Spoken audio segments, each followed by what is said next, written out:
در میدان با نام بدر دو لشکر با هم روبرو شدند، لشکر مسلمانان و لشکر کفار. این اولین جنگ بود که بین اسلام و کفر جدایی انداخت، جنگ بدر.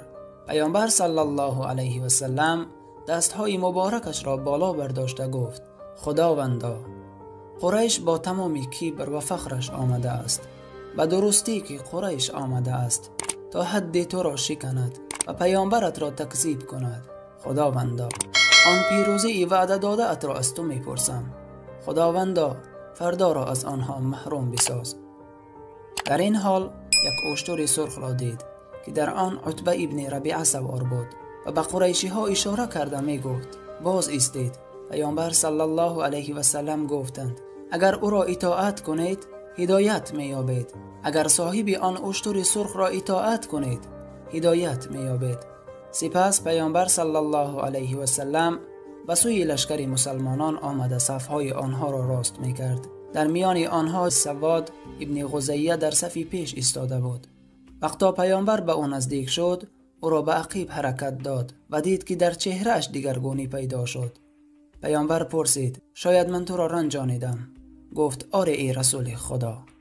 اینجا جنگ شروع می شود، لشکریان برای جنگ آمادگی می بینند، اما سواد باشد می گوید مرا آزار دادی ای رسول خدا. پیامبر صلی الله علیه و سلم گفتند: آیا می خواهی قصاص بگیری؟ گفت: آره. پیامبر گفت: پس بگیر حقت را از من. او گفت: شکمت را باز کن. پیامبر صلی الله علیه و سلم پیراهنش را بالا کرد. صحابگان با تعجب می نگریستند. سواد باشد خود را به شکم پیامبر صلی الله علیه و سلم رسانید، آن را می بوسید و گریه می کرد. پیامبر پرسید: تو چی کار می کنی؟ گفت: ای رسول خدا، به زودی جنگ شروع می شود، شاید من بمیرم. برای همین خواستم تا آخرین کاری من در این دنیا آن باشد که رویم را به شکم مبارک شما بمانم. اما ابو جهل وقتا لشکر مسلمانان را دید، او نیز خدای خود را که شریکش قرار داده بود دعا کرد. گفت: خداوندا، صله رحم ما را قطع کردند و به چیزی آمدند که ما نمیدانیم. خداوندا، اگر کسی از ما نزد تو محبوب است پس او را پیروز گردان. خداوند این دعا را نیز قبول کرد. اگر شما طلب پیروزی کنید بیشک پیروزی می آید، یعنی عذاب خداوند ذوالجلال به شما نازل می شود. پیامبر صلی الله علیه و سلم لشکر مسلمانان را آماده می کرد. دو لشکر با هم روبرو شد، مؤمنان و کافران. پیامبر صلی الله علیه و سلم به خیمه خود درآمد، دستهایش را به سوی آسمان برداشت و خداوند را دعا کرد. با وجود آن که تیاری دیده بودند، آماده جنگ بودند، لیکن پیروزی را از جانب خداوند می دانستند. گفت: خداوندا، اگر این گروه اندک بمیرد دیگر در روی زمین عبادت کرده نمی شوی. خداوندا، آن وعده ای کرده ات را به من ده. دعا می کرد و آنقدر صمیمی دعا می کرد که حتی کرته ای در کتفهایش بوده به زمین افتاد. ابوبکر آنجا بود. بار دوم کرته را در کتفهایش ماند و به او گفت: بس است ای رسول خدا، ان شاء الله خداوند آن وعده اش را نصیبت می کند.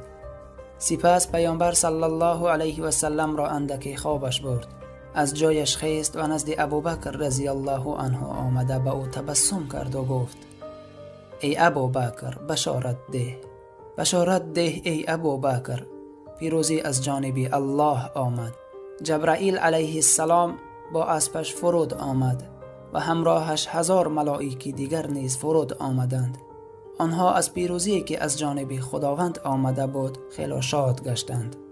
خداوند میگوید: آنگاه که از پروردگار خویش فریاد رسی خواستید، پس دعای شما را قبول کرد که من با 1000 کس از فرشتگان از پس یکدیگر آینده مدد کننده ای شما هستم. سپس پیامبر صلی الله علیه و سلم به نزد اصحابش رفته و آنها می گفت: این جماعت شکست می خورند. اصحابش را مژده می داد: این جماعتی کافران شکست خورده فرار می کنند. سپس مشت از خاک گرفته بر روی قوم کفار پاشید و گفت: بسم الله. راوی این حدیث می گوید که هیچ یکی از مشرکان نماند مگر اینکه خاک به چشمانش درآمد.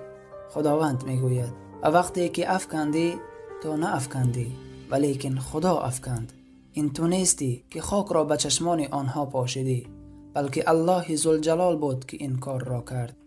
پیش از آغاز جنگ مردی از مشرکان با نام اسود ابن ابوالاسد مخزومی که مردی پلید و بد اخلاق بود در میان مردم گفت: به خدا سوگند که من از چاه آنها آب می نوشم، آن را خراب می کنم و یا این که کشته می شوم. شتابان به سوی چاه رفت. در آن جای او را شیر خدا و رسول حمزه ابن عبدالمطلب روبرو شد و با یک ضربه پای او را شکست. او به زمین افتاد و با دستانش خود را به سوی چاه می کشاند. می خواست قسم خورده اش را اجرا کند. اینجا حمزه رضی الله عنه با یک ضربه دیگر کار او را تمام کرد. مشرکان را غم فرا گرفت. روحیه جنگیشان پست شد. 3 نفر از آنها برآمدند. 3 تن از سرداران آنها، عتبه و برادرش شیبه، پسران ربیعه و پسر عتبه که نامش ولید بود. این 3 تن از سرداران قوم و از جنگاوران آنها بودند. برآمدند و مبارزه تن به تن خواستند. آنها می خواستند با مؤمنان مبارزه کنند. عتبه، پسرش ولید و برادرش شیبه. در مقابل آنها 3 تن از انصاری ها برآمدند تا جان خود را برای این دین قربان کنند. آن 3 مشرک از آنها پرسیدند: شما کیستید؟ گفتند: جوانان از انصاری ها. آنها گفتند: ما با شما کاری نداریم. پرسیدند: پس چی می خواهید؟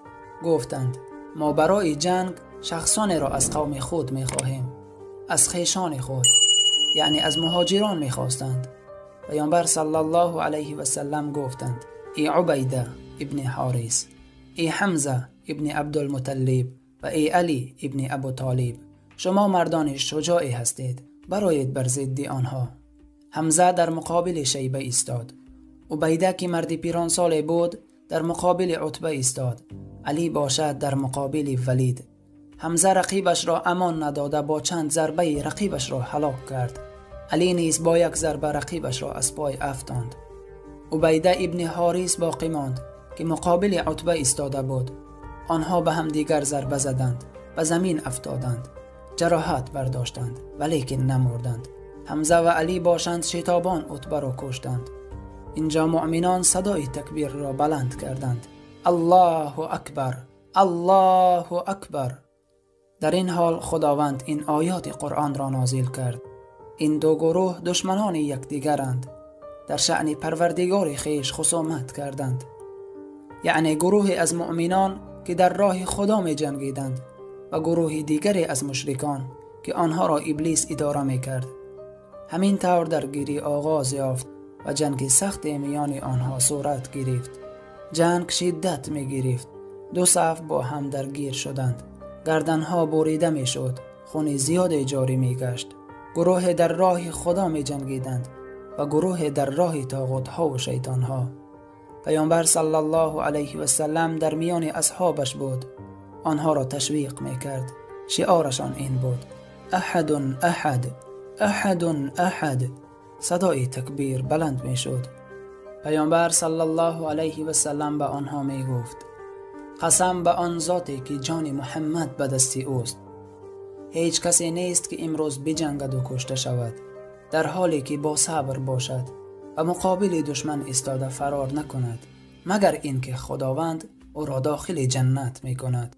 پس بشتابید به سوی جنتی که پهناییش به اندازه زمین و آسمان ها برابر است. یکی از صحابگان که نامش عمیر ابن حمام بود گفت: واه واه واه واه. پیامبر صلی الله علیه و سلم پرسید: چه چیز تو را به گفتن این کلمات وادار کرد؟ گفت: من امید دارم تا از اهل جنت باشم. پیامبر درود خدا بر او و بر آلش گفت: تو از اهل جنت هستی. در دستش چند دانه از خرما بود. میخواست آنها را بخورد، لیکن آنها را یک طرف گذاشت و وارد جنگ گشت. او می جنگید تا اینکه کشته شد. یکی از صحابگان نقل می کند که من در آن جنگ بودم. با مشرک روبرو شدم. خواستم او را بکشم. پیش از اینکه به او برسم سرش از تن جدا شد. می دیدم که دستها بریده می شدند، لیکن کسی را نزد آنها نمی دیدم. خداوند به ملائک گفت: پس بالای گردنها را بزنید و از آنها سر انگشتان دست و پای را بزنید. برای چی؟ چون که آنها در حق خدا و رسولش زیاده روی کردند. جبرائیل علیه السلام فرامده بود. ملائک می جنگیدند. اهل ایمان با کافران می جنگیدند و اهل کفر به شکست و خواری روبرو شدند. قوه آنها ضعیف شد. صفهایشان پراکنده گشت. پرچمشان به زمین افتاد. هیچ کسی از آنها نمی دانست که برای کی بجنگد، اما اهل ایمان آن گروه اندک صبر می کردند. در همین لحظه ها ابلیس به صورت سراقه ابن مالک حاضر شد و این حالت را می دید که ملائک به زمین فرود می آیند و با اهل ایمان بر ضد آنها می جنگند. او راه فرار را پیش گرفت. مشرکان او را دیدند، گمان کردند او سراقه است. گفتند: ای سراقه، به کجا می گریزی؟ آیا تو کمک رسان ما نبودی؟ گفت: نه، به درستی که من آنچه را می بینم که شما نمی بینید، همانا من از خدا می ترسم. ابلیس از میدان جنگ فرار کرد. همراهش چند نفر دیگر نیز فرار کردند. مسلمانان باشند می جنگیدند. شعارشان این بود: احد احد. صدای تکبیر بلند می شد: الله اکبر، الله اکبر. اهل ایمان با وجود اندک بودنشان پیروز شدند. بسا گروه اندک که با اراده الله پیروز گشتند. پیامبر صلی الله علیه و سلم در برابر آنها می جنگید. یکی از شجاعترین آنها بود، پدر و مادرم فدایش. در همین لحظه ها که مشرکان راه فرار را پیش گرفته بودند، ابو جهل خواست که مردمش را باز تشویق کند. گفت: و کجا می روید؟ چی کار می کنید؟ قسم بلات و عزا، با آنها می جنگیم و خون آنها را می ریزیم. آنها را یکی از پس دیگر هلاک می کنیم. ابو جهل می خواست بار دوم صف اصحابش را برقرار کند، لیکن نمی توانست. عبدالرحمن ابن عوف می گوید: در آن جنگ بودم. ناگه جوان از سمت راستم مرا اشاره کرد. نامش معاذ بود. گفتم: ای پسر، چی می خواهی؟ گفت: ابو جهل کجاست؟ از سردار کفار ابو جهل پرسان شد. گفتمش: او را چی کار می کنی؟ از او چی می خواهی؟ گفت: شنیدم که او پیامبر صلی الله علیه و سلم را دشنام داده است.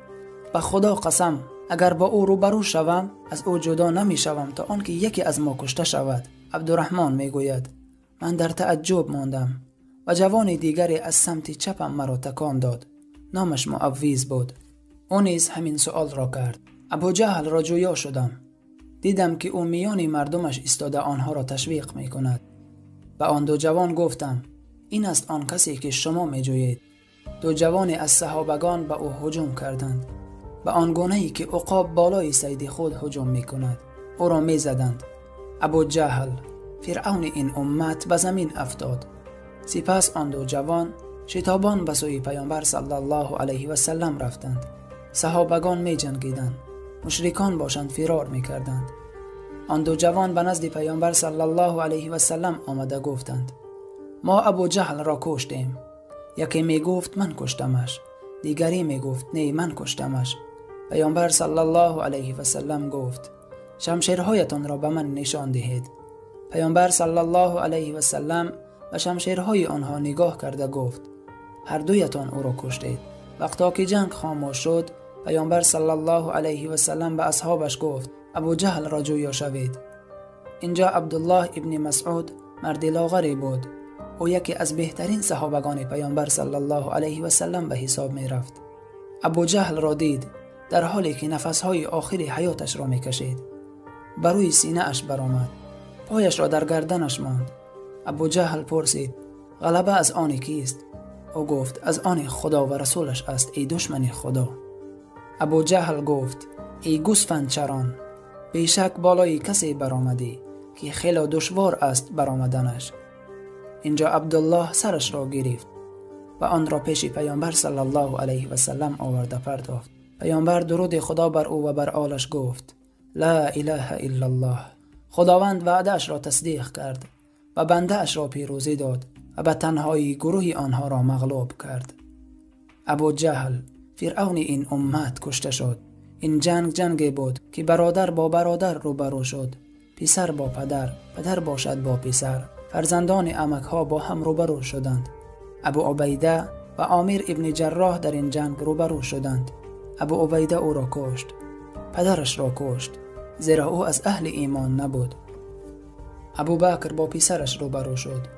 عمر ابن خطاب باشد با تقایش روبرو شد، عاص ابن هاشم. مصعب ابن عمیر باشد برادرش را یکی از انصاری ها اسیر گرفت.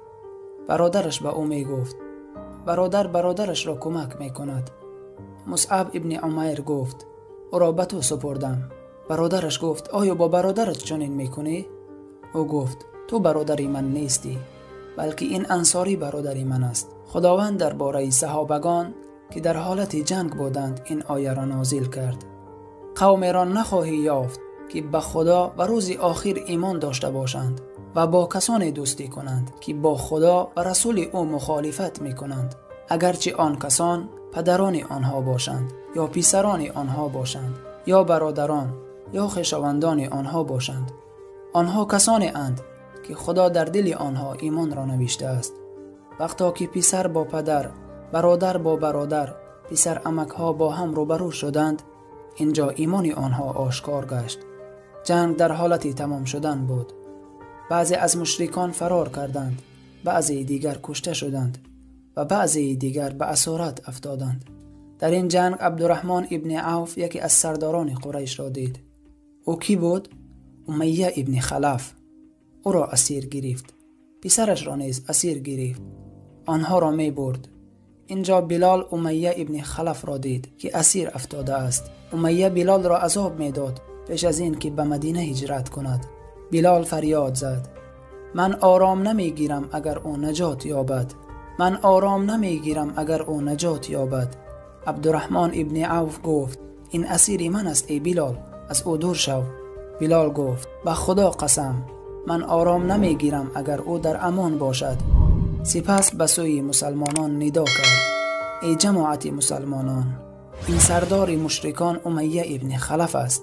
عبدالرحمن به امیه و پسرش گفت: فرار کنید، من شما را نجات داده نمی توانم. او با پسرش فرار کرد. مسلمانان آنها را دستگیر کردند و کشتند. بعضی مشرکان اسیر افتادند و بعضی دیگر کشته شدند. خون آنها ریخته شد. این سزای کسانی است که در حق خدا و رسولش زیاده روی می کنند. آنها می خواستند ریشه اسلام را نابود سازند، لیکن خداوند چیزی دیگری خواست. آن جماعت مغلوب شدند و راه فرار را پیش گرفتند. اینجا حقیقت کفر و اهل ایمان آشکار گشت. این اولین جنگ بود که بین اسلام و کفر جدایی انداخت. اینجا ایمان مسلمانان آشکار شد. بعد از اینکه جنگ تمام شد، هر کی توانست فرار کرد و بعضی آنها اسیر افتادند. 70 کس از مشرکان کشته شدند و 70 کس دیگر به اسارت افتادند. پیامبر صلی الله علیه و سلم به نزد جسدهای مشرکان آمد و امر کرد تا آنها را در چاه بدر پرتایند. جسدهای پلید آنها را گرفته در آن چاه می پرتافتند. کجایند آن مشرکان؟ کجایند آنهایی که سالیان دراز با پیامبر صلی الله علیه و سلم می جنگیدند؟ اکنون اینجا در چاه انداخته می شوند. وقتا همه آنها را پرتافتند، پیامبر صلی الله علیه و سلم با آنها سخن گفت: ای ابو جهل، ای عتبه ابن ربیعه، ای شیبه، ای امیه. آنها را با نامهایشان صدا می کرد: به تحقیق آنچه خداوند مرا وعده کرده بود آن را یافتم، پیروزی و عزت. آیا شما نیز آنچه را خداوند به شما وعده داده بود دریافتید؟ یعنی خواری، پستی و عذاب را. عمر رضی الله عنه و یک چند صحابه دیگر به او گفتند: ای رسول خدا، آیا با آنها سخن میگویی در حالی که آنها مرده اند؟ گفت: شما از آنها شنواتر نیستید، آنها مرا می شنوند. این جماعت شکست خوردند و پشت گردانیدند. قیامت وعدگاه آنهاست و قیامت سخت‌تر و تلختر است. وقتا که جنگ تمام شد، خداوند این گروه اندک را پیروزی داد بر علیه لشکری کفار. آنها می گریختند. اینجا صحابگان غنیمت ها را که از مشرکان مانده بودند جمع می کردند. میان آنها اختلاف صورت گرفت. کسانی که جنگیده بودند گفتند: غنیمت ها از آن ماست، زیرا ما جنگیدیم. و آنهایی که غنیمت جمع می کردند گفتند: اینها از آن ماست، زیرا ما آنها را جمع آوری کردیم. و آنهایی که با پیامبر صلی الله علیه و سلم همراه بودند گفتند از آن ماست، زیرا ما فرمانده همان را محافظت می‌کردیم. وقتا که میان هم اختلاف کردند، پیامبر صلی الله علیه و سلم آمد و تمام آن غنیمت ها را برابر میان همه آن کسانی که در جنگ اشتراک کرده بودند تقسیم کرد. اینجا پیروزی خداوند تحقق پیدا کرد. مشرکان باشند آواره بیابان ها شدند. بعضی آنها با عذاب و مشقت زیادی به مکه رسیدند. مکه در انتظار خبری بود. خبری پیروزی بر محمد و یارانش را داشت. وقتا اولین شخصی که نامش حسومان بود به مکه در آمد، مشرکان جمع شدند و انتظار خوشخبری بودند. لیکن آنها در چهره او دیگرگونی را می دیدند. گفتند چی شده است؟ گفت عتبه ابن ربیعه کشته شد، یکی از سرداران قریش. برادرش شیبه کشته شد. ابوالحکم کشته شد که او را ابو جهل می نامیدند. امیه ابن خلف کشته شد. یک سرداران قریش را نام می گرفت. مردم ناامید شدند. خاموشی آنها را فرا گرفت. صفحان ابن حارثی در خانه اش نشسته بود. خبر به او رسید و دانست که این خبر راست است. اما ابولهب که به جنگ نرفته بود بعد از چند ساعت آمد. یک پسرک خردساله که اسلامش را پنهان کرده بود در مکه قرار داشت. در خانه عمک پیامبر عباس رضی الله عنه آنجا کار میکرد. آنها نیز اسلامشان را پنهان کرده بودند. نام آن کودک ابو رافع بود. میگوید ابولهب آمد، آن خبر را شنید لیکن باور نداشت. غم و اندوه او را فرا گرفت. نشست. من نیز از پسش نشستم. خبرها را گوش میکردم. ناگهان گفتند ابو سفیان رسید. ابو سفیان رسید. ابولهب گفت خبری درست تنها نزد ابو سفیان است. او را اینجا دعوت کنید. او را آوردند و نزد ابولهب ایستاد. ابولهب گفت چی خبر است ای ابو سفیان؟ ما را آگاه کن. گفت به خدا سوگند وقتا که با آنها روبرو شدیم هر کی را از ما می‌خواستند می‌کشتند. گفت چی ها میگویی؟ گفت سرداران ما را کشتند، کسی از آنها نماند. گفت چی طور؟ آنها از شما دیده کمتر بودند. گفت قومی را سوار بر اسبان سفید دیدیم که با ما از جانب آسمان می جنگیدند. قومی در اسبها سوار که در دستهایشان نیزه و شمشیر داشتند. ابولهب گفت تو چی ها میگویی ای ابو سفیان؟ ابو رافع میگوید گفتم و خدا سوگند آنها ملائکه بودند که در صف مسلمان ها ایستاده با شما می جنگیدند. اینجا ابولهب به من نگاه کرد، مرا تکان داد و زمین افتادم. سپس بالایم برآمد و مرا میزد. من کودک ضعیف و ناتوان بودم. مرا میزد و میزد تا آنکه ام الفضل آمد، همسر عباس رضی الله عنه، چوبی را گرفت و با وی بر سر ابولهب زد که سرش کفید و گفت آیا او را میزنی در حالی که سردار او نیست؟ ابو رافع میگوید 7 روز از این گذشته بود که خداوند ابولهب را هلاک کرد. اهل مکه شکست بزرگی را روبرو شدند و تمام عرب ها از شکست مشرکان و پیروزی اهل ایمان آگاه شدند. در مدینه باشد همه انتظار خبری از جنگ بودند. اما منافقان و یهودیان در مدینه آوازه ها پهن کردند که محمد کشته شد و مسلمانان مغلوب شدند. در این اثناء رقیه رضی الله عنها دختر محمد صلی الله علیه و سلم وفات کرد. پیامبر صلی الله علیه و سلم شوهرش عثمان را امر کرده بود تا نزد او بماند و آنها در این حالت بودند که پیامبر صلی الله علیه و سلم 2 نفر را فرستاد تا مژده پیروزی را به آنها برسانند. یکی از آنها زید ابن حارث که به اشتر پیامبر صلی الله علیه و سلم سوار بود و دیگری عبدالله ابن رواح بود. وقتا که به مدینه نزدیک شدند آنها را دیدند و گفتند به آنها نگرید اشتر پیامبر صلی الله علیه و سلم را زید می آورد. محمد کشته شد. محمد کشته شد. مسلمانان را غم و اندوه فرا گرفت. فکر کردند پیامبرشان کشته شد. وقتا که آنها به مدینه رسیدند و خبری پیروزی مسلمانان را دادند، صدای تکبیر بلند شد. الله اکبر، الله اکبر، عزت برای خدا و رسولش است. خداوند میگوید و آن روز مؤمنان شادمان میشوند به نصرت خدا. هر کی را خواهد نصرت میدهد و او غالب مهربان است. اینجا خبری پیروزی در مدینه پهن شد. این خبر کینه و بدبینی را در دل یهودیان نسبت مسلمانان زیاد کرد. پیامبر صلی الله علیه و سلم باشد بعد از 3 روز ماندنشان در میدان بدر اصحابش را امر کرد که به سوی مدینه رهسپار شوند. همراهشان اسیران بودند. در راه پیامبر صلی الله علیه و سلم علی رضی الله عنه را امر کرد تا سر نضر ابن حارثی را بزند. این چنین امر کرد که سر عقبه ابن ابو مطیع را بزند، آن مردی که اخلاطها را در پشت پیامبر صلی الله علیه و سلم پرتافته بود و او را بغی کرده بود. اینجا وعده خداوند تحقق پیدا کرد. این جماعت شکست داده خواهد شد و آنها پشت بگردانند، بلکه قیامت وعدگاه آنهاست و قیامت سخت‌تر و تلختر است. وقتا مسلمانان وارد مدینه گشتند، گروه از مسلمانان برای پیشواز آنها برآمدند. الله اکبر، الله اکبر، عزت برای خدا و رسولش است. در این حال یکی از صحابگان گفت: برای چی ما را تبریک میکنید؟ ما تنها آن پیران سالان موی سفید را واخوردیم و آنها را هلاک کردیم. پیامبر صلی الله علیه و سلم تبسم کرد و گفت: آنها سرداران قوم بودند. آنها یکی از پیش صفان مکه بودند. همین طور آنها به مدینه وارد شدند. در این لحظه ها عبدالله ابن سلول و ظاهر به اسلام وارد شد. اولین بار در دستان پیامبر صلی الله علیه و سلم اسیران قرار داشتند. با آنها چی کار باید کرد؟ آنها را امان دهیم یا فدیه از آنها بگیریم یا اینکه آنها را بکشیم؟ در این باره حکم از جانب خداوند نازل نشده بود. از همین سبب پیامبر صلی الله علیه و سلم با اصحابش مشورت کرد. ابوبکر رضی الله عنه پیشنهاد کرد که آنها فدیه بدهند، برای خلاصی خود مال بدهند و یا خدمت کنند. اما عمر رضی الله عنه را فکرش مخالف بود. او پیشنهاد کرد که همش کشته شوند تا عرب ها بترسند و مردم قوه اسلام را بدانند و جرأت حمله نکنند.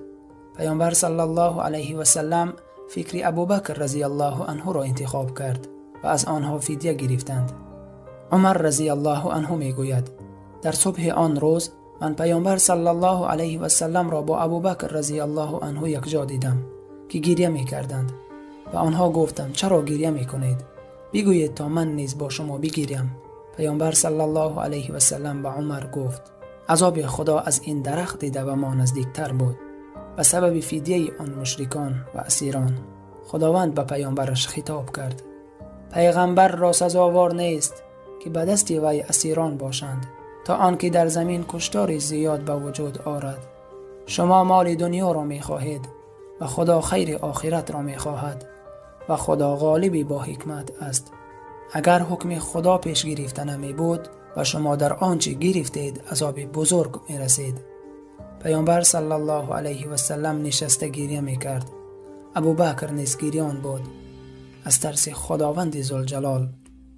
اسیران خود را با 4-5 هزار نجات می دادند و کسانی که خوانده و نوشته می توانستند فدیه اشان تعلیم دادن فرزندان صحابگان بود. اینچنین زینب دختر پیامبر صلی الله علیه و سلم که زن ابوالعاص بود انگشترین خود را روان کرد تا فدیه شوهرش را بدهد. پیامبر صلی الله علیه و سلم آن را دید، چشمان مبارک پر از اشک شد، زیرا آن انگشترین از خدیجه رضی الله عنها بود. مادرمان خدیجه را به خاطر آورد. به سوی اصحاب گفت: اگر خواهید من این را به زینب برگردانم و شوهرش را نیز. همه راضی شدند و به ابوالعاص شرط گذاشتند که زینب را به مدینه فرستد و او این کار را کرد. همین طور پیامبر صلی الله علیه و سلم به اسیران در تاریخ اسلام فدیه تعیین نمود و این فدیه ها نشانه عزت و قدرت بودند.